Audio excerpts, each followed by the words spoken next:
ఒకనాడు ఇదే సభలో నేను సండ్ర వెంకట వీరయ్య గారు సంపత్ కుమార్ గారు అడ్జర్న్మెంట్ మోషన్ ఇస్తే ఆనాటి సభా నాయకులు ఆనాటి ప్రభుత్వం మమ్మల్ని సభల నుంచి బహిష్కరించింది.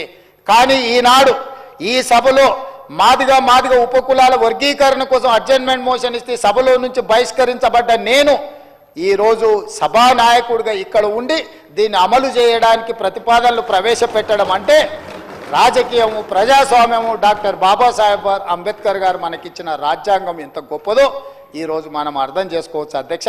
అందుకే డాక్టర్ బాబాసాహెబ్ అంబేద్కర్ స్ఫూర్తిగా రంగుల గోడలు అద్దాల మేడలు అభివృద్ధి కాదు, నిజమైన పేదవాడికి చివరి వాడికి సంక్షేమ పథకాలు చేరినప్పుడే ప్రభుత్వం యొక్క విధి విధానాలు అందినప్పుడే అభివృద్ధి జరిగినట్టు అని డాక్టర్ బాబాసాహెబ్ అంబేద్కర్ గారు ఏదైతే చెప్పినరో ఆ స్ఫూర్తితో మా ప్రభుత్వం ముందుకు వెళ్తుంది.